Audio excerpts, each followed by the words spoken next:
तुम्ही ह्या फील्डमध्ये आलेले आहे ना, तर असं ठरवा की मी असं करील ना, तर पासच होणार आहे. 2016-17ला जो कट ऑफ 40-42 होता, तो 62-63 वर निघून गेलाय. 5-6 लाख पोरं फॉर्म भरतात.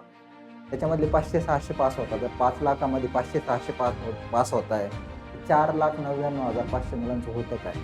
खूप हार्ड कॉम्पिटिशन झालेली आहे, खूप हार्ड कॉम्पिटिशन आहे. आणि इथं तुम्हाला योग्य डायरेक्शननी आणि प्रचंड मेहनत करून अभ्यास करावा लागेल. मी पुढचे 5 दिवस हे पॉलिटी वाचेल, नंतर हिस्ट्री वाचेल, नंतर जिओग्राफी वाचेल, परत 30 सायकल रिपीट करेल. पण नुसते पुस्तकं वाचून नाही येत रे रिझल्ट, खरंच नाही येत. 11 ते 12 ह्या कालावधीमध्ये तुम्ही तुमच्या माइंडला सवयी लावताय क्वेश्चन सॉल्व्हिंग. कारण अल्टिमेटली ब्रेनला ट्रेन करताय तुम्ही, हॅबिच्युअल करताय आणि तीच हॅबिट तुम्हाला परीक्षेला कामी येईल. मग तुमचा अभ्यास काय झाला तुम्हाला काय कळलं? पीआयक्यू अनालिसिस करताय प्रत्येक प्रश्नाचं असं एक्सप्लेनेशन काढताय. प्रश्नांतून तुम्ही टॉपिक प्रिपेअर करताय. लवकरात लवकर तुम्ही छोटी का होईना पोस्ट आधी छोटी मिळवा, नंतर आपोआप मोठी भेटेल.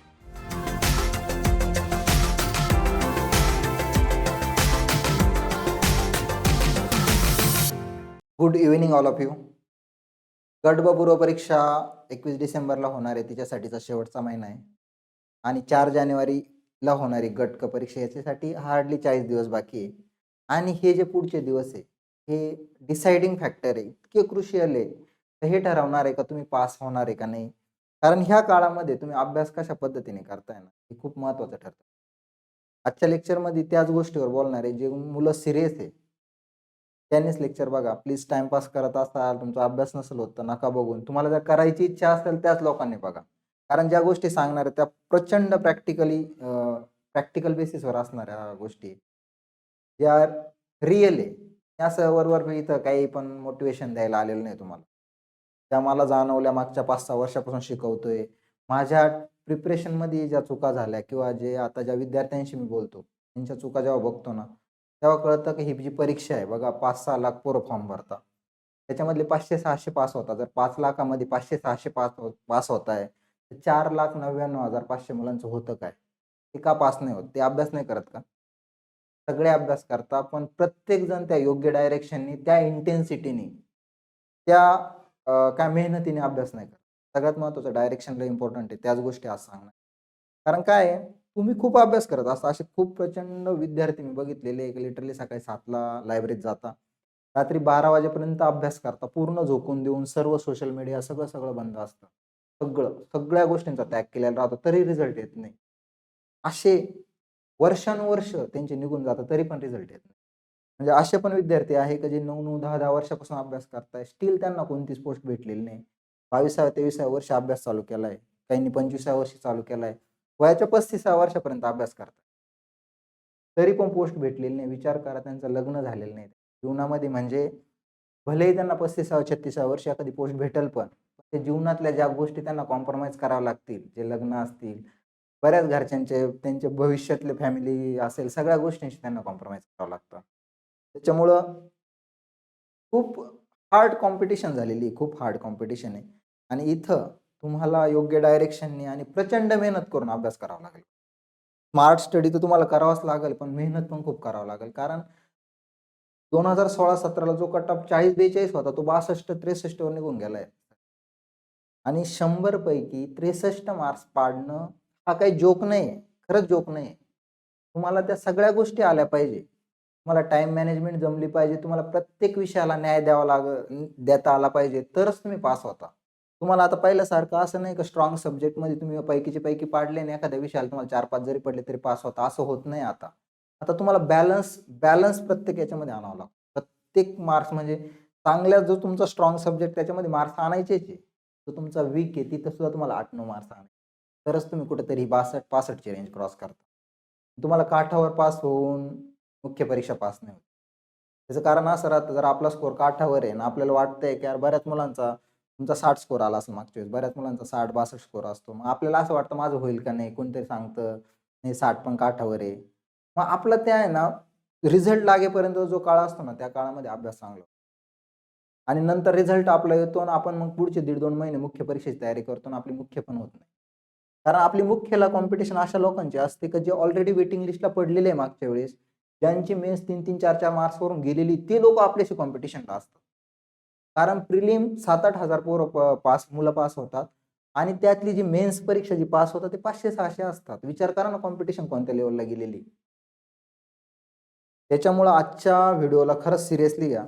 ज्या प्रॅक्टिकल गोष्टी असतील त्याच मी तुम्हाला सांगेल. कारण हे बघा, तुम्ही सब्जेक्ट वाचताय, पॉलिटीचा अभ्यास करताय, पॉलिटी झालं का हिस्ट्रीचा करताय. तुम्ही 30 दिवसाचं प्लॅनिंग केलेलं असेल. तुम्ही पुढचे 5 दिवस हे पॉलिटी वाचल, नंतर हिस्ट्री वाचल, नंतर जिओग्राफी वाचल, परत 30 सायकल रिपीट करेल. पण नुसते पुस्तकं वाचून नाही येत रे रिझल्ट, खरंच नाही येत.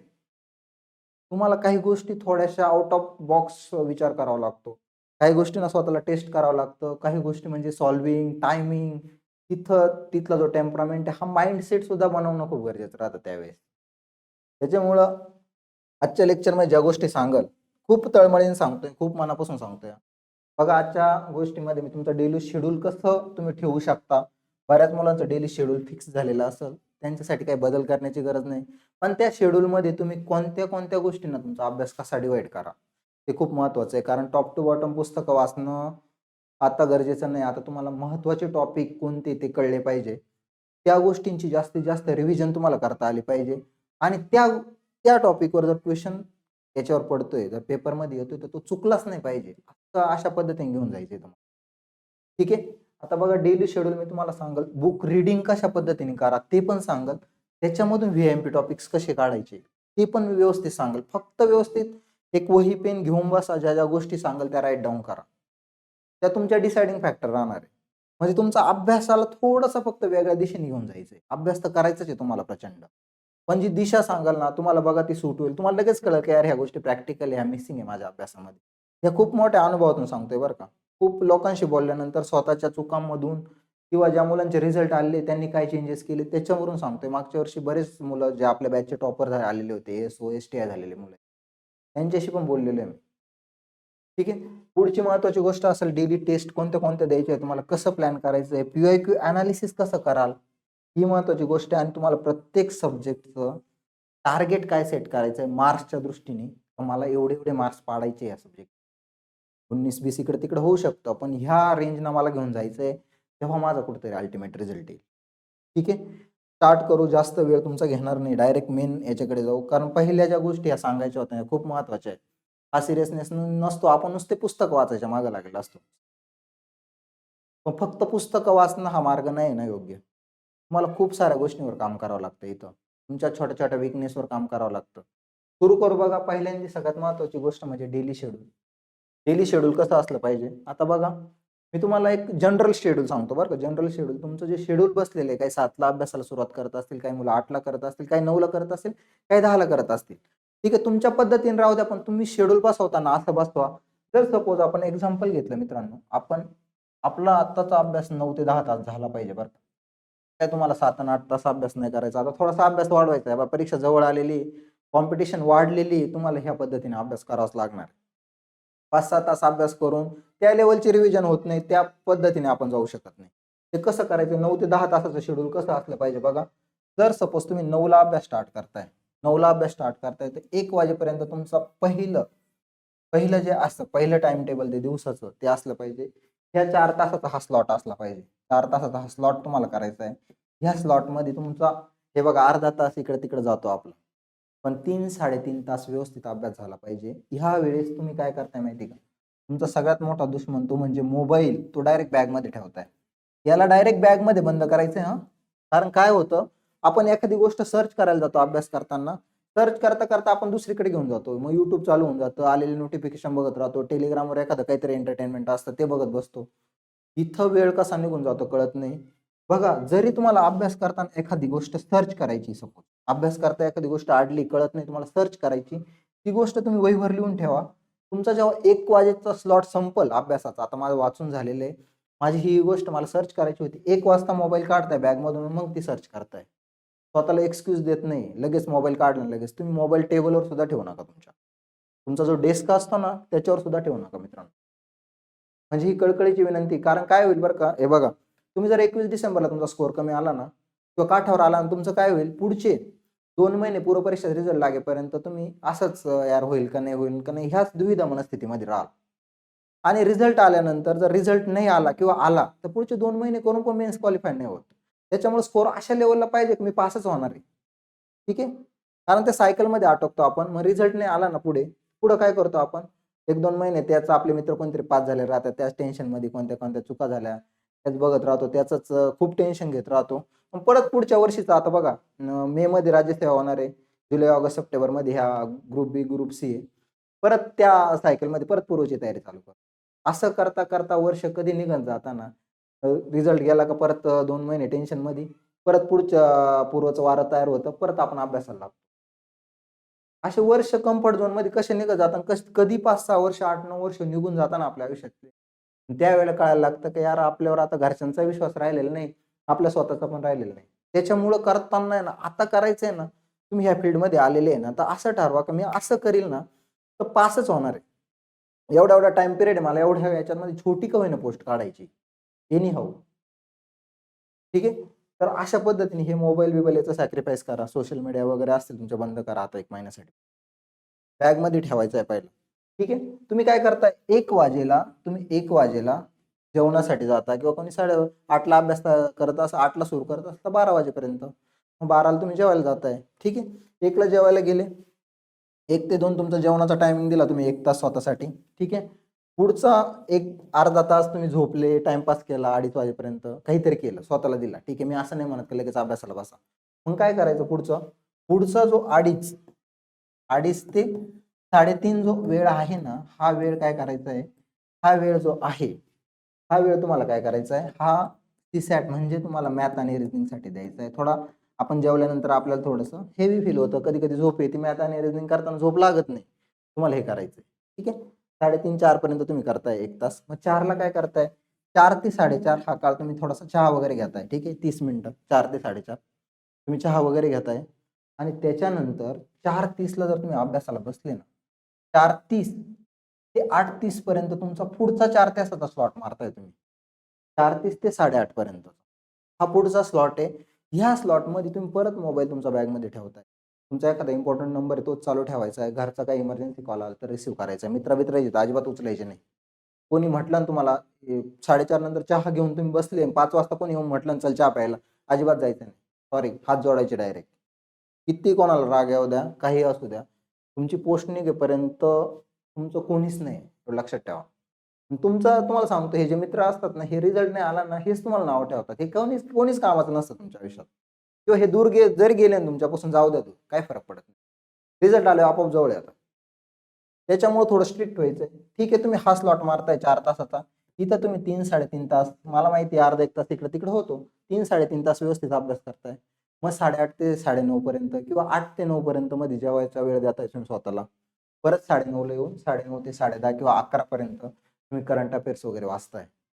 मग याच्यामध्ये सकाळचं शेड्यूल टेस्टचं कसं असलं पाहिजे ते मी पुढे डेली टेस्टच्या शेड्यूलमध्ये सांगाल. तुम्ही अशा पद्धतीने बघा ना, हे 4 तासाचा स्लॉट, हा 4 तासाचा स्लॉट, 8 तास. मध्ये तुम्ही 1 तास मॅथ रिझनिंग करताय, तो 9 तास आणि संध्याकाळी 1 तास 10 तास. 10 तासापैकी 1 तास तुम्ही असा टाईमपास समजा. 9 तास जरी व्यवस्थित अभ्यास झाला, तरी तुम्ही खूप चांगल्या पद्धतीने अभ्यास करताय. खूप चांगल्या पद्धतीने मेहनत होतीये तुमची. पण आता इथे एक काळजी घ्यायची आहे तुम्हाला. ती काळजी अशी आहे मित्रांनो, का बघा इथं काय करायचंय तुम्हाला, एक महत्त्वाची गोष्ट ती म्हणजे जर तुम्ही 8 किंवा 9 तास अभ्यास करताय, बरोबर? ह्या 9 तासामधले 3 तास तुम्हाला 3 तास हे पूर्णपणे पी-वाय-क्यूला द्यायचे. पी-वाय-क्यूला द्यायचे. आता हे पी-वाय-क्यूज एनालिसिस कसं करायचं पुढे मी सांगणार आहे. तुम्हाला एवढंच इथं लक्षात ठेवायचं डेली शेड्यूलमधलं, की 5-6 तास मला अभ्यास करायचा आणि 3 तास मला पी-वाय-क्यूज करायचे. या पी-वाय-क्यूज मधून तुम्हाला खूप साऱ्या गोष्टी कळणार आहे. त्या कशा पद्धतीने करायच्या, काय करायच्या ते मी पुढे सांगेल तुम्हाला. आता एवढंच डोक्यात ठेवा 5-6 तासामध्ये मला माझी पुस्तकं वाचायची आणि 3 तास मला पी-वाय-क्यूज करायचे. ओके? ठीक आहे. आता पुढे जाऊ. डेली शेड्यूल तुम्हाला कळलंय, स्लॉट सांगितले तुम्हाला. पुढची महत्त्वाची गोष्ट ती म्हणजे मला बुक रीडिंग कसं करायचंय. ठीक आहे? Book reading. आता बुक रीडिंग जी आहे ना, आता सपोज तुम्ही पॉलिटीचं पुस्तक वाचताय. काही मुलं लक्ष्मीकांत वाचत असतील, काही रंजन कोळंबे सरांचं पुस्तक वाचत असेल किंवा XYZ तुम्ही पुस्तक वाचत असाल. आता तुम्हाला सोर्स चेंज करायचा नाही कोणत्याच विषयाचा आणि कोणत्याच विषयासाठी तुम्हाला 4-5 पुस्तक वाचायचे नाही, कोणतं तरी एकच पुस्तक वाचायचंय. ते सगळ्यांना माहिती आहे ऑलमोस्ट स्टँडर्ड सोर्सेस सगळ्यांचे सेम असतात. तरी रिझल्ट वेगवेगळे का असतात? तर स्ट्रॅटेजी मॅटर करते. आता तुम्हाला कोणतंही पुस्तक पहिल्या पेजपासून तर शेवटच्या पेजपर्यंत जर सपोज 100 पेजेसचं पुस्तक आहे, तर 100 पेजेसपर्यंत वाचायचं नाहीये. तुम्हाला काय करायचंय, तुम्हाला इम्पोर्टंट टॉपिक्स काढता आले पाहिजे, व्ही-आय-एम-पी टॉपिक्स. आता तुम्ही म्हणाल, "सर हे व्ही-आय-एम-पी टॉपिक्स आम्ही कसे काय ठरवणार?" कसं काय कळणार आम्हाला कसे काढायचे व्हीआयएमपी टॉपिक्स, तर त्याची पद्धत सांगतो. इतकी स्टँडर्ड पद्धत आहे आणि ही पद्धत वापरून बऱ्याच जणांचे रिझल्ट आलेले आहे बरं का. तुम्हाला बघा याच्यात जर प्रॅक्टिकल गोष्ट वाटली तर करा ही मेथड, पण मला असं वाटतं ही खूप महत्त्वाची गोष्ट आहे आणि ही तुम्हाला करणं खूप गरजेचं असतं पास होण्यासाठी. ती कशी करायची बघा, व्हीआयएमपी टॉपिक कसे काढायचे. आता बघा मित्रांनो, इथे मी तुम्हाला काहीतरी टेबल दिलाय. हा टेबल देण्याचं कारण आहे की इथं तुम्ही व्हीआयएमपी टॉपिक कसे पिक करताय बघा. बघा आता तुम्ही 2018चा पेपर घेतलाय, ठीक आहे. 2018चा पेपर घेतला. 2018, 19, 20, 21, 22, 23, 24. 18च का पकडलं तर 18 पासून ही परीक्षा कंबाईन सुरू झाली. त्याच्या आधी काय होतं, पी-एस-आयची वेगळी एक्झाम असायची, एस-टी-आयची वेगळी असायची, एस-ओची वेगळी असायची. कंबाईनचा पॅटर्न कधीपासून सुरू झाला? 2018 पासून सुरू झाला. मग मी 18 पासूनचे पेपर घेतोय पूर्ण. आता सपोज मला पॉलिटी ह्या विषयाचे व्हीआयएमपी टॉपिक काढायचे. कशाचे? पॉलिटी या विषयाचे व्हीआयएमपी टॉपिक काढायचे. मी कशा पद्धतीने काढीन ते मी तुम्हाला सांगतो. आता बघा मी 18चा पेपर घेतला किंवा रिसेंट घेऊ, चला 2024चा पेपर घेतला. 2024च्या पेपरचे मी काही स्क्रीनशॉट आणलेले. मला व्हीआयएमपी टॉपिक माझे काढायचे. ठीक आहे. मी काय करेल, 24चा पेपर घेईल. तुम्हाला हे पूर्ण करायचं आहे 18 पासूनचा. 24चा पेपर, आता हा सपोज हा 24चा पेपर आहे मित्रांनो. ठीक आहे. बघा पहिला क्वेश्चन 51 नंबरचा क्वेश्चन जो होता, इथून पॉलिटी सुरू होता 65 पर्यंत. मला कळलंय पहिला क्वेश्चन जो विचारलाय तो कशावर विचारलेला आहे आयोगाने? अनुसूचीवर क्वेश्चन विचारलेला आहे, परिशिष्टावर क्वेश्चन विचारला, शेड्यूलवर क्वेश्चन विचारलेला आहे. शेड्यूल इंग्लिशमध्ये त्याला शेड्यूल म्हणतात. ठीक आहे. दुसरा क्वेश्चन कशावर विचारलेला आहे? घटना दुरुस्तीवर मला क्वेश्चन दिसतोय दुसरा. तिसरा क्वेश्चन मला दिसतोय कुठला तरी संसदेवर क्वेश्चन दिसतोय. मग मी काय करतोय, ठीक आहे, मी इथं काय करतोय माहिती का, या 24च्या बॉक्समध्ये असे 15 कॉलम बनवायचे तुम्हाला. एक वही बनवायची, या वहीच्या एका पेजवर हे सगळं बनून जाईल. पॉलिटीचं एक पेज, हिस्ट्रीचं एक पेज, इकॉनॉमीचं एक पेज, असे 6 विषय तुम्हाला 6 पेजमध्ये डिवाइड करायचे. त्याचं असं चार्ट बनवायचे 15-15 15 15 15 15 आता ते 6 दिले. आता मला काय कळलं, 24चा पहिला क्वेश्चन मला कळला का हा शेड्यूलवर विचारला होता किंवा अनुसूचीवर क्वेश्चन विचारला होता. मी इथं अनुसूची लिहितोय. अनुसूचीचा पहिला क्वेश्चन. दुसरा क्वेश्चन मला कळला इथं घटना दुरुस्तीवर आला होता, घटना दुरुस्ती लिहितोय मी. तिसरा क्वेश्चन मला कळला का हा संसदेवर आलेला होता, मी संसद लिहितोय इथं. ठीक आहे, संसद. मी पुढचा क्वेश्चन चेक करतोय लगेच. ठीक आहे, पुढचा क्वेश्चन चेक करतोय. अरे 54 नंबरचा क्वेश्चन, पॉलिटीचा चौथा क्वेश्चन कशावर विचारलेला होता? पंचायत राजवर क्वेश्चन दिसतोय मला. काहीतरी आर्टिकल विचारलेले पंचायत राज. पाचवा क्वेश्चन कशावर विचारलेला आहे? परिशिष्टावरच परत क्वेश्चन आलाय, अनुसूचीवर क्वेश्चन आलेला आहे. कशावर बघा, भाषांचा समावेश वगैरे वगैरे याच्यावर क्वेश्चन विचारलेला आहे. त्याच्या पुढचा क्वेश्चन मला कुठं कशावर दिसतोय? ग्रामपंचायतीवर दिसतोय. म्हणजे बघा ग्रामपंचायती संघटन वगैरे विचारलेलं म्हणजे काय आहे? मार्गदर्शक तत्वांवर क्वेश्चन आहे. डीपीएसपी त्याला आपण इंग्लिशमध्ये म्हणतो सर मॅम. डीपीएसपी वर क्वेश्चन आहे हा. ठीक आहे. इथं मग मी काय करतोय, इथं त्या गोष्टी लिहितोय. व्हीएमपी टॉपिक मला काढायचे आहे ना, मग मी इथं लिहितोय. हे तुम्हाला करायचंय हा, हे करून बघा प्रॅक्टिकल. 1-1.5 तास लागेल फक्त. मला काय कळलं, मला इथं कळलं. ठीक आहे, मला हा क्वेश्चन कळला कशावरचा आहे? पंचायत राजच्या आर्टिकलवर विचारलेला आहे. इथं विचारलेला अनुसूचीवरचा क्वेश्चन, इथं विचारलेला आहे डीपीएसपी वरचा क्वेश्चन. ठीक आहे, इथं पंचायत राज लिहिला मी. ठीक आहे, पंचायत राजचा चौथा क्वेश्चन. त्याच्या पुढचा परत अनुसूचीवर क्वेश्चन आला. अनुसूची लँग्वेजवर विचारला. मी इथं भाषा लिहून ठेवतोय, भाषावर क्वेश्चन विचारला. 6वा क्वेश्चन विचारला आयोगाने डीपीएसपी वर, मार्गदर्शक तत्वे त्याला आपण मराठीमध्ये म्हणतो किंवा डायरेक्टिव्ह प्रिन्सिपल म्हणतो त्याला इंग्लिशमध्ये. ठीक आहे, डीपीएसपी वर 40 आर्टिकल आयोगाने क्वेश्चन विचारलेला होता. असे तुम्ही 15 क्वेश्चन काढताय 2024चे. पॉलिटी कळलं. 23चा परत पॉलिटी घेतलं. इथं तुम्हाला कळलं, इथं काहीतरी डीपीएसपी वर एखादा क्वेश्चन आलेला आहे, एखादा ग्रामपंचायतीवर आलेला आहे. ठीक आहे, एखादा परत इथं संसदेवर आलेला आहे. परत तुम्ही 22चे क्वेश्चन पेपर बघताय, त्याच्यामध्ये पॉलिटीचे क्वेश्चन काढताय. इथं तुम्हाला सापडतोय डीपीएसपी, संसद, काहीतरी असं असे वेगवेगळे टॉपिकचे 15 क्वेश्चन सापडताय. इथं 21चं पण सेम करताय, 20चं पण सेम करताय, 19चं पण सेम करताय, 18चं पण सेम करताय. ठीक आहे, हे बघितल्यानंतर तुमच्या एक गोष्ट लक्षात येईल, आयोग दरवर्षी काही कॉमन टॉपिक आहे त्याच्यावर दरवर्षी क्वेश्चन विचार. ठीक आहे, मग तुम्ही बघाल का, अरे यार इथं पंचायत राजवर क्वेश्चन विचारला होता, 23ला पण पंचायत राजवर आला होता. सॉरी, इथं पंचायत राज म्हणतो मी, पंचायत राजवर आला होता. मला 22ला पण पंचायत राजवर एक क्वेश्चन दिसला. मग मला काय कळतंय, मी माझ्या वहीत लिहून ठेवतोय की पंचायत राज हा मी ग्रीन करतोय. त्याच्यावर तुमच्याकडे हायलायटर असतो ना, आणि ग्रीन करायचा का पंचायत राज हा व्हीआयएमपी टॉपिक हा व्यवस्थित करायचा. ठीक आहे, मग तुम्हाला एखादा क्वेश्चन दिसेल का अनुसूचीवर, अरे 24ला क्वेश्चन विचारला होता, परत 23ला नाही विचारला पण 22ला विचारला होता, 21ला नाही पण 20ला विचारला होता. म्हणजे दर वर्षाआड किंवा दरवर्षी अनुसूचीवर क्वेश्चन विचारला जातोय. म्हणजे शेड्यूलवर क्वेश्चन विचारला जातोय. शेड्यूल म्हणजे मला ते 12 शेड्यूल पाठच करायचे, त्याच्यावर जर क्वेश्चन हिट झाला तर माझा चुकणार नाही. व्हीआयएमपी टॉपिक करतोय. कळतंय तुम्हाला? तुम्हाला याच्यामुळे काय होईल, 18 पासून तर 24 पर्यंतचा ट्रेंड कळेल प्रत्येक विषयाचा. कशावर आयोग क्वेश्चन विचारतंय, व्हीएमपी टॉपिक करतील का कोणत्या टॉपिकवर वारंवार क्वेश्चन विचारले जातात. हे बघा, आता तुम्हाला जर 6-7 वर्षाचं म्हटलं तर 15 जरी बघितलं, आधी 10च क्वेश्चन विचारले जायचे पॉलिटीला, पण 2 वर्षापासून पॉलिटीला 15 विचारले जातात. असे 100-150 क्वेश्चनचं अनालिसिस केल्यावर तुम्हाला असं कळेल, यार काही टॉपिक वारंवार विचारले जातात. ते माझ्यासाठी व्हीएमपी मला खूप चांगल्या पद्धतीने त्याला करायचंय. ठीक आहे. आणि काही टॉपिक आहे त्याच्यावर कधी ना कधी क्वेश्चन विचारला जातो, ते पण मला बरोबर वाचून घ्यायचे. झालं, असा झाला पॉलिटिक्सचा अभ्यास. सेम करायचं इकॉनॉमीचं. इकॉनॉमीचं तुम्हाला आता सपोज इकॉनॉमी घेतलं. 2018ला एखादा क्वेश्चन आला, ठीक आहे, बजेटवर विचारला इथं. जेंडर बजेटवर विचारला. 2019ला दिसला का जेंडर बजेटवर क्वेश्चन आलेला आहे? अरे बजेटवर क्वेश्चन, बजेट हा व्हीएमपी टॉपिक आहे. मग इथं तुम्हाला काहीतरी तुटीवर एखादा क्वेश्चन दिसतोय, इथं जीडीपीवर क्वेश्चन दिसतोय, इकडं पण जीडीपीवर दिसतोय, इथं विचारला नाही पण पुढं परत जीडीपीवर क्वेश्चन आला. इथं वाटतंय तुम्हाला एचडीआयवर क्वेश्चन विचारला, ह्युमन डेव्हलपमेंट इंडेक्स, इथं पुढे ह्युमन डेव्हलपमेंट इंडेक्सवर कुठेतरी क्वेश्चन. मग ते व्हीएमपी टॉपिक माझे इकॉनॉमीचे तयार होत आहे. वित्तीय तुटवर, इन्फ्लेशनवर क्वेश्चन विचारला जातोय वारंवार. मग तुम्ही ते टॉपिक काय करताय, व्हीएमपी करताय सरांना. अशा पद्धतीने तुम्ही स्वतः अनालिसिस करताय, स्वतः हे टॉपिक करताय. आणि हा अभ्यास करताना तुमचा मोनोटोनस अभ्यास नाही राहणार का हे पुस्तक संपलं का दुसरं झालं का तिसरं. तुम्ही तुमच्या अभ्यासाला एक स्ट्रॅटेजाइज करताय. तुम्हाला कळतंय का व्हीएमपी काय आहे एक्झॅक्टली.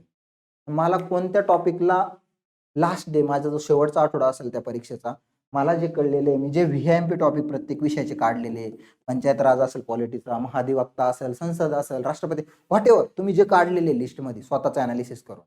कारण तुम्हाला व्हीएमपी टॉपिक कशातून कळतात, पीआयक्यू मधूनच कळतात ना. सिलेबसचे टॉपिक बघितले तुम्ही, यार सिलेबसच्या ह्या टॉपिकवर वारंवार क्वेश्चन विचारला जातोय. किंवा जॉग्राफीचं नदी प्राणीवर वारंवार क्वेश्चन विचारला जातो. त्या डोंगर रांगा म्हणजे सातमाळा असेल, हरिश्चंद्रगड असेल, याच्यावर शंभू महादेव असेल, याच्यावर कंटिन्युअसली क्वेश्चन विचारला जातोय, कोणत्या नद्या वेगळं करतोय. अरे तो माझ्यासाठी व्हीएमपी टॉपिक.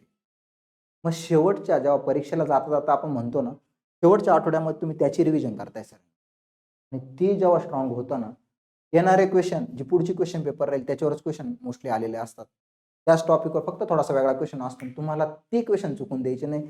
ते तुमचे चुकतीच नाही एवढ्या रिव्हिजन केल्यावर. तुम्ही अल्टिमेटली काय होता, तुम्ही पास होता. तुमचा जो 40-42-50 स्कोर यायचा तो कुठं जातो, 60-65 वर निघून जातो. तुम्ही अल्टिमेटली पास होता. तुम्हाला असं करावंच लागेल. तुम्हाला हे प्रॅक्टिकल वाटत असेल तर करा, पण ही खरंच प्रॅक्टिकल स्ट्रॅटेजी. मला असं वाटतंय तर तुम्ही जे करताय ते खूप योग्य आहे. स्वतःवर विश्वास ठेवा. तुम्हाला असं वाटतंय का कुठेतरी चुकतंय यार, 2-3 वर्ष मी करून मग माझा रिझल्ट नाही आला, माझे मार्क्सच वाढत नाही, मग चुकतंय ना कुठेतरी, त्याला ऍक्सेप्ट करा. स्वतःचे कमीपणा ऍक्सेप्ट करा. कारण स्वतःचे वीक पॉईंट आहे ना, आपण भले मित्रांना सांगत असो की मी एवढं केलं होतं, तेवढं केलं होतं, तरी माझा रिझल्ट नाही. पण स्वतः माहित राहतं का आपण कुठं चुकलेले आणि कुठं कमी पडले. सगळ्यांना फसवा पण स्वतःला फसवू नका. कळलं तुम्हाला? हे झालं तुमचं व्हीएमपी टॉपिक काढायचं. मला नाही वाटत की एवढ्या सोप्या भाषेत सांगितलंय असं तुमच्यातलं एक पण विद्यार्थी नसेल का त्याला कळलं नसेल. ठीक आहे. 10वीच्या मुलाला पण कळलं असं सांगितलंय. तुम्हाला लिस्ट काढायची 15 क्वेश्चनची, प्रत्येक वर्षाची, प्रत्येक विषयाची. एक कॉलम बनवायचा असा. प्रत्येक विषयात, हा पॉलिटीचा झाला, दुसऱ्या पेजवर हिस्ट्री, नंतर जिओग्राफी. तुम्हाला कळेल का यार याच्यातून खूप काही भेटलंय. खूप अभ्यासाला मजा यायला लागेल. ठीक आहे. कळलं? आता पुढची महत्त्वाची गोष्ट. मला आता व्हीएमपी टॉपिक काढता आले. मला सांगितलंय कसे काढायचे, लिहून ठेवायचे, लगेच कळतं इथं. ओके. आता पीओक्यू अनालिसिस जेव्हा सांगाल ना कसं करायचंय, तुमच्या अभ्यासाला अल्टिमेट वे भेटेल. ठीक आहे. ते पण व्यवस्थित सांगणार मी तुम्हाला. पुढची महत्त्वाची गोष्ट, डेली टेस्ट. आता मी तुम्हाला सजेस्ट करेल का तुम्ही मार्केटमधली कोणतीही टेस्ट सोडवायची नाही. कोणतीही सोडवायची नाही. तुम्ही म्हणाल टेस्ट नाही सोडवायची, मग काय करायचं? तुम्हाला काय करायचंय माहिती आहे का? 2018 पासून तर 2024 पर्यंत, 24चे आता 24चा पेपर झालेला आहे, जो 25 मध्ये झाला, गट ब चा आणि गट क चा. तुम्हाला काय करायचंय, हे जवळ 13 पेपर झालेले. किती? 13 पेपर झालेले. गट ब चे 7 पेपर झालेले 18 पासून आणि गट क चे 6 पेपर झालेले. असे टोटल 13 पेपर झालेले. हे 13 पेपर डाउनलोड करून आणायचे, डाउनलोड करायचे आणि त्याची झेरॉक्स मारून आणायची तुम्हाला. आणि त्याच्याबरोबर तुम्हाला काय करायचंय, 13 ओएमआर शीट पण मारायचे आहे. ओएमआर शीट म्हणजे जसं परीक्षेला तुम्ही ओएमआर शीटवर गोळे करताना तसं करायचंय. आणि ह्या टेस्ट जे तुमचं मी तुम्हाला शेड्यूल सांगितलं डेलीचं, ह्याच टेस्ट सोडवायच्या, त्या का सोडवायच्या त्या पण सांगेल. तुम्हाला 11 ते 12 ह्या वेळेमध्ये दररोज सोडवायची, म्हणजे दिवसाआड. आता सपोज बघा, 11 ते 12 हा परीक्षेचा आपला कालावधी असतो. ह्या कालावधीमध्ये तुमचा मोबाईल स्विच ऑफ होतोय पूर्णपणे. तुम्ही शांतपणे त्या डेस्कवर बसताय. विदाऊट डिस्टर्ब जिथं होणार नाही तिथं बसताय. कुठं पण बसा तुम्ही. 11 ते 12 ह्या कालावधीमध्ये तुम्ही तुमच्या माइंडला सवय लावताय क्वेशन सॉल्व्हिंग.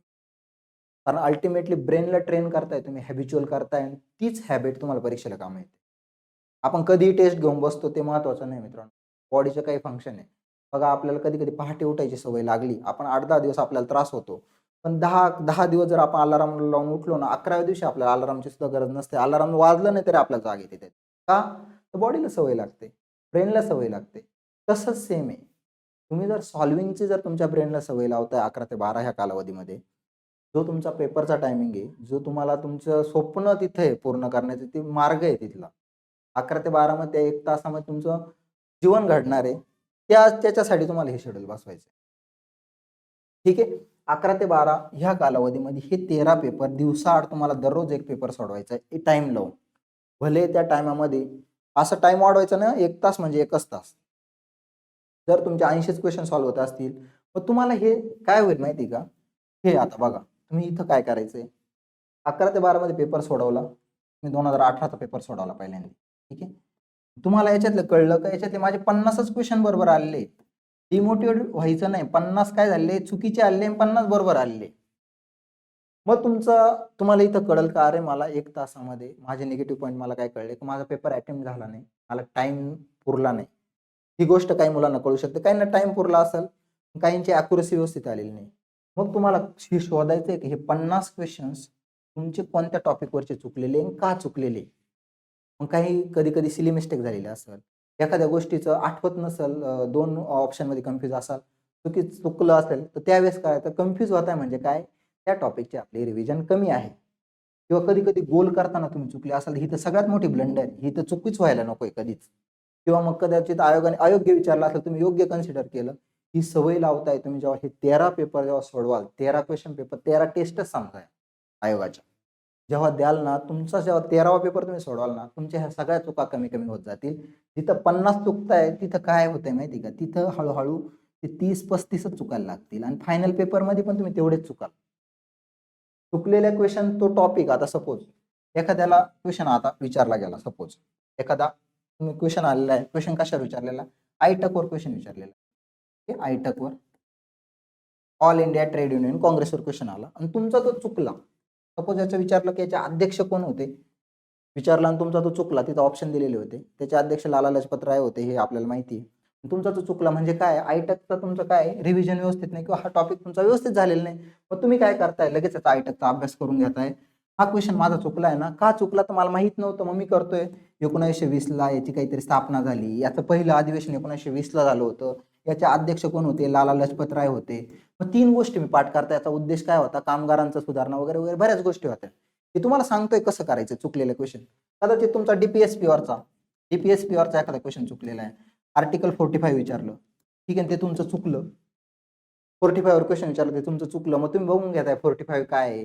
डीपीएसपी काय आहे? किती कोणते आर्टिकल ते व्यवस्थित बघून घेता. तुम्ही 5-10 मिनिटं जाणार आहे त्या टॉपिकमध्ये. पण जर याच्यावर क्वेशन रिपीट झाला, तर तुमचा कधीच चुकणार नाही आणि रिपीट होता क्वेशन. खूप रिपीट होतात. 30 ते 35% क्वेशन रिपीट होतात. तुम्ही 18, 19, 20चे क्वेशन पेपर सोडवले ना, तुम्हाला कळेल का 21, 22, 23ला त्याच टॉपिकवर क्वेशन आलाय. त्याच फक्त ऑप्शनचा क्वेशन बनलाय. त्या एक्सप्लेनेशन हायटेकला एकूण 2020ला विचारलं होतं. स्थापना कधी झाली? 21ला विचारलं अध्यक्ष कोण आहे? 22ला विचारलं त्याचा उद्देश काय होता? त्याच गोष्टींवर.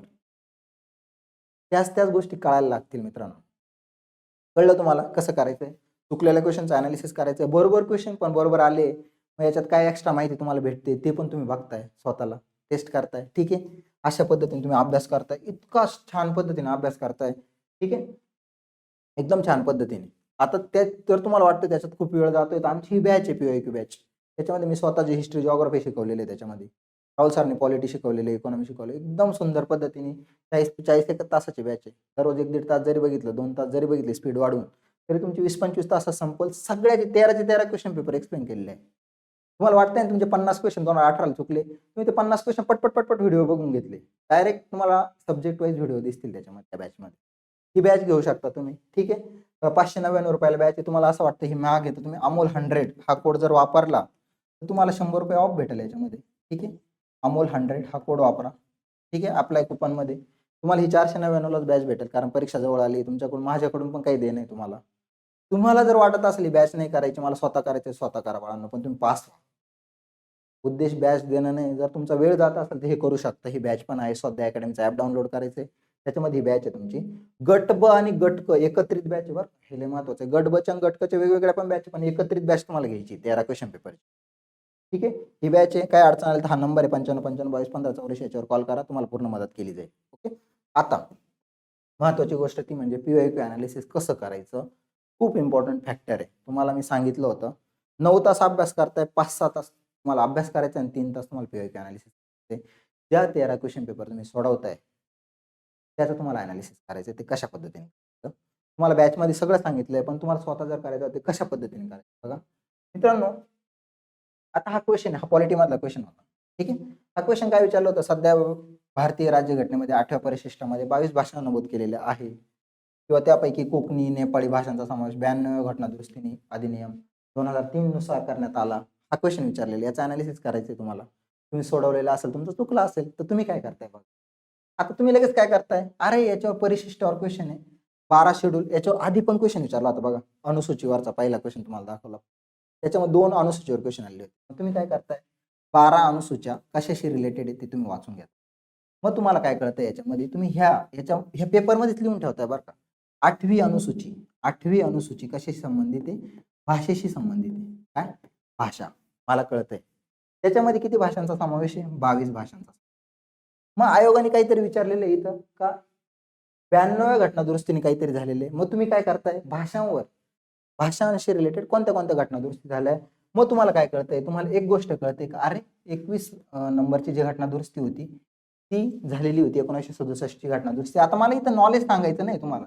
1967 ला एक घटना दुरुस्ती झाली होती 21 नंबरची. त्याच्यामध्ये काय केलं होतं आयोगाने, म्हणजे काय झालं होतं, घटनेमध्ये सिंधी ही भाषा ऍड करण्यात आली होती. मग पुढे जाऊन काय झालं, 71वी घटना दुरुस्ती झाली. 71वी घटना दुरुस्ती कधीतरी झाली. मग त्याच्या पुढे झाली 92वी घटना दुरुस्ती. ठीक आहे. इथं आयोगाने क्वेश्चन विचारलेला होता 92वी घटना दुरुस्ती. त्याच्यामध्ये काहीतरी ऍड केलेलं आहे. मग तुम्ही इथं लिहिताय रे की 2003 ला झाली. सॉरी 92वी घटना दुरुस्ती 2003 ला झाली. ठीक आहे. यानं कोणत्या कोणत्या लँग्वेज ऍड केल्या. मग तुम्हाला इथं कळतंय 92 घटना दुरुस्तीने कोणत्या कोणत्या लँग्वेज ऍड केल्या. मग बोडो केली, डोगरी केली, ठीक आहे, संताली केली, मैथिली केली. मग 92 घटना दुरुस्तीने जर बोडो, डोगरी, मैथिली, संताली जर ऍड केलेली असेल तर मग 71व्या कोणती केली, तर 71व्या आता ही 1992 ला झाली. ठीक आहे. 1992 ला 71वी घटना दुरुस्ती झाली. त्यानं काय केलं होतं, कोकणी, नेपाली, मणिपुरी या भाषा ऍड केलेल्या होत्या. ती कोणती घटना दुरुस्ती होती, 71वी होती. मग आयोगाने इथं फसवलेलं आहे. मग तुमचा अभ्यास काय झाला, तुम्हाला काय कळलं, पीवायक्यू अनालिसिस करताय प्रत्येक प्रश्नाचा. तुम्ही जो चुकलाय किंवा अभ्यास करताय तुम्ही लिहून ठेवताय तिथं. मला एक गोष्ट कळली, 8वं परिशिष्ट भाषेशी संबंधित आहे. ठीक आहे. त्याच्यामध्ये 22 भाषांचा समावेश आहे. 3 घटना दुरुस्ती आतापर्यंत झालेल्या, एक 21 नंबरची, एक 71 नंबरची आणि एक 92 नंबरची. त्याचे वर्ष आणि कोणत्या कोणत्या भाषा त्याच्यामध्ये त्या लिहिताय. परत जर घटना दुरुस्ती भाषेवर आधारित क्वेश्चन आला तर माझा चुकणार नाही, कधीच चुकणार नाही म्हणजे नाही. अशा पद्धतीने तुम्ही प्रत्येक प्रश्नाचं असं एक्सप्लेनेशन काढताय. प्रश्नांतून तुम्ही टॉपिक प्रिपेअर करताय. हे सगळं ह्या बॅचमध्ये सांगितलं, सगळं त्या बॅचमध्ये सगळं सांगितलेलं आहे. सगळं सांगितलेलं आहे स्वतः. इतकं व्यवस्थित सांगितलेलं आहे. जिथं गरजेचं, जिथं ट्रिक्स कशा वापरायच्या त्या ट्रिक्स पण सांगितल्या मला. ठीक आहे. आता बघा, तुम्हाला एका प्रश्नाचं सांगितलं पीवायक्यू अनालिसिस, दुसरा एखादा प्रश्न शिकवतो. ठीक आहे. दुसरा एखादा प्रश्न, आता बघा इथं हा प्रश्न विचारला घटना दुरुस्तीवर. मग तुम्ही कळताय, आता काय विचारलं होतं, अन्वय ग्रामसभेला संविधानिक दर्जा प्राप्त झाला कोणत्या घटना दुरुस्तीने. मग मला उत्तर कळतंय का, अरे 73वी घटना दुरुस्ती जी आहे ना, यानं ग्रामसभेला घटनात्मक दर्जा प्राप्त झाला होता. हे झालं उत्तर. तुम्ही काय करताय, पीवायक्यू अनालिसिस करताय, तुम्ही मग चेक करताय 61वी घटना दुरुस्ती कशाशी संबंधित आहे, कितव्या वर्षी आली ते लिहिताय. 71वी घटना दुरुस्ती कशाशी संबंधित आहे, त्याचं इयर कशा संबंधित आहे. 74वी घटना कशाशी संबंधित आहे, तुम्हाला मग लगेच कळलं, शहरी संस्थांसाठी, शहरी नागरी संस्थांसाठी त्याला घटनात्मक दर्जा मिळाला, महानगरपालिका असतील, नगरपालिका वगैरे वगैरे. मग तुम्हाला 74वी कळते. मग जर फ्युचरमध्ये क्वेश्चन विचारला गेला 61व्या घटना दुरुस्तीमध्ये 25ला, आता 2025ला, तर तुमचा चुकल का रे, नाही चुकणार. त्याच्यावरच क्वेश्चन विचारले जात आहे. ह्या गोष्टी तुम्हाला करायच्या आहे. खूप तळमळीने सांगतोय, हात जोडून. सिरियस असाल तर असं करा. तुम्ही स्वतःचा अभ्यास एक्सप्लोर करताय, नुसती पुस्तकं नाही वाचत. तुम्ही स्वतःला टेस्ट करता, अरे मला 18चा पेपर मी सोडवला, म्हणजे 50 प्रश्न चुकले होते, माझा अभ्यास कुठेतरी कमी पडतोय, कोणत्या टॉपिकवरचे चुकले ते 50 टॉपिक काढताय आणि त्याचा लगेच अभ्यास करताय. ते PYQ अनालिसिस 3 तास तुम्हाला द्यायचे आहे ना, याच्यासाठीच द्यायचे. चुकलंय कुठं? काय कमी पडतोय? मॅथ रिझनिंग येत नाही, 20 पैकी 8च सॉल्व्ह झाले, अरे मला 15 पर्यंत घेऊन जायचं. 15 क्वेश्चन, कारण सगळे क्वेश्चन बॅलन्स केल्याशिवाय तुम्ही पास नाही होणार. तुम्ही मॅथ रिझनिंगला 5-6 बरोबर आणून तुम्ही पास नाही होणार. 20 मार्काला मॅथ रिझनिंग येतं तिथं. तुम्हाला प्रॅक्टिस करावंच लागेल, तुम्हाला त्या तुझ्या वीक पॉईंटवर काम करावंच लागेल तुमच्या. ठीक आहे. आता शेवटचा महत्वाचा मुद्दा बघा, ही बॅच तुम्हाला सांगितलेली आहे, घेऊ शकता. शेवटचा महत्वाचा मुद्दा ते म्हणजे काय, करंट अफेअर्सचा बरं का, कोणाचा अभ्यास झाला नसेल तर 15 तासाची बॅच आहे आपली. राज्यसेवेला 10 क्वेश्चन करंट अफेअर्स मधून आले होते, आपल्याच करंट अफेअर्स मधून. 15 तासाची बॅच आहे फक्त. 18 महिन्याचं करंट अफेअर्स दिलंय, एप्रिल ते सप्टेंबर पर्यंत. ऑक्टोबरचे पण काही टॉपिक टाकलेले. तुम्हाला कंबाईनला एवढंच करायचंय. तुमचे जर करंट अफेअर्स झालं नसेल, मार्क्स गेले असतील, तर तुम्ही हे करू शकता बॅच. 15 तासात सगळे एक्सप्लेन केलेले आहे. ठीक आहे. ज्यांचा अभ्यास झाला आहे, ज्यांचं व्यवस्थित मार्क्स येत आहे, त्यांनी करंट अफेअर्सची बॅच घ्यायची गरज नाही आहे बाळांनो. ठीक आहे. तर पुढची महत्वाची गोष्ट बघा, ही म्हणजे ही मला इथं हे सांगायचंय की तुम्हाला टार्गेट ठेवायचंय. टार्गेट, हे जे विषय 7 विषय, या 7 विषयावर कोणत्या कोणत्या, म्हणजे किती मार्क्सला प्रश्न विचारले जात आहे बघा. इथं 10 मार्क्स, इथं 10 मार्क्स, हिस्ट्री 10 मार्क्सला विचारलं जातं, भूगोल 10 मार्क्सला, अर्थशास्त्र 15, राज्यशास्त्र 15, चालू घडामोडी 15, विज्ञान 15 आणि गणित बुद्धिमत्ता 20 मार्क्स. माझं टार्गेट काय असलं पाहिजे? ठीक आहे. मला जर माझा स्कोर 65 प्लस न्यायचा आहे, हे बघा, पेपर जर अवघड आला तर सगळ्यांना मार्क कमी येणार आहे आणि मेरिट पण कमी लागणार आहे. गट ब पेक्षा गट क चा पेपर टफ होता, मेरिट खाली आलं, 48 वर आलं. त्याच्यामुळे फक्त टार्गेट तुम्ही मोठं ठेवा. मला सांगायचं हे, पेपर आता थोडे सोपे येत आहे, जर पेपर त्या लेवलचा आला तर तुम्हाला त्या लेवलचं टार्गेट ठेवावं लागेल. पेपर अवघड आला तर थोडं 19-20 होणार आहे. ठीक आहे. हार्ड अँड फास्ट रूल नसतो, ते पेपरच्या डिफिकल्टी लेवलवर डिपेंड असतं. पण तुम्ही टार्गेट 65चं ठेवा, तेव्हा तुम्हाला कुठेतरी किती टफ पेपर आला तर चांगले मार्क्स पडतील रे. 65 प्लसचं टार्गेट ठेवा. ते कसं ठेवायचं बघा, एकदम प्रॅक्टिकल टार्गेट ठेवायचं. मी इतिहासाला माझे 10 पैकी मला 7 क्वेश्चन बरोबर आणायचे आहे. 3 चुकले तरी चालेल. 3 चुकले तरी चालेल. मी इथे लिहितोय 3 चुकले तरी चालेल माझे. ठीक आहे. मला भूगोलामध्ये 10 पैकी 8 ते 9 क्वेश्चन बरोबर आणायचे. कारण सोपं भूगोलावर सोपे क्वेश्चन विचारले जातात एकदम. 8 कमीत कमी 8, जास्तीत जास्त 9, जास्तीत जास्त 10 पण आले तरी चालते. ठीक आहे. अर्थशास्त्रासारखा विषय मला 15 पैकी सिलेबसच्या बाहेर याच्यावर क्वेश्चन शक्यतो विचारले जाते नाही बरं का. त्याच गोष्टीवर क्वेश्चन विचारले जातात. तुम्ही मागचं अनालिसिस करा, व्हीएमपी टॉपिक काढून बघा, तुम्हाला कळत त्याच्यावरच क्वेश्चन आहे. मला 11 क्वेश्चन बरोबर आणायचे, एकदम कमी. 4 चुकू द्या माझे, 4 क्वेश्चन चुकू द्या, 11 क्वेश्चन बरोबर आणायचे. मला राज्यशास्त्रामध्ये 14 क्वेश्चन बरोबर आणायचे. डायरेक्ट मोठं टार्गेट, एकदम इझी राज्यशास्त्र विचारलं जातं. नाही 14 आले तर 13 तरी आणायचे मला, कमीत कमी 13. ठीक आहे. अशा पद्धतीचा अभ्यास करायचा. खूप सोपं पॉलिटी विचारलं जातंय, खूप चांगले मार्क्स आहेत.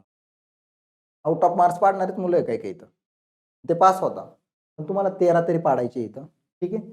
चालू घडामोडीला 15 पैकी मला 8 क्वेश्चनच बरोबर आणायचे, कारण ह्या डायनामिक आहे, कधी कधी टफ येतो. मागच्या वेळेस गडबला टफ क्वेश्चन आले होते. राज्यसेवेला आता बघा थोडे सोपं विचारलं गेलं. 8 किंवा 9 क्वेश्चन बरोबर आणायचे. 6 ते 7 चुकले तरी चालेल, काही फरक पडत नाही. ठीक आहे. विज्ञानाला बघा, आता 8 ते 9 याच्यात तुम्ही 2-3 चुकले, तुमचे 2-3 सोडवले नाही तुम्ही, अवघड असेल तर. विज्ञानाला सुद्धा माझा टफ जातो मला विज्ञान, तरी मला विज्ञानाला 7 क्वेश्चन चुकले तरी चालेल, 8 क्वेश्चन मला बरोबर विज्ञानाचे. ठीक आहे. आणि गणित बुद्धिमत्तामध्ये मला 20 पैकी कमीत कमी 14 ते 15 क्वेश्चन कमीत कमी बरोबर आणायचेच आहे. अशा पद्धतीने तुम्ही जर स्ट्रॅटेजी ठरवली तर बघा, इथं 7, इथं 9 कन्सिडर करू, 7 आणि 9 16, इथं 11, 16 आणि 11 किती होता, 27 होता.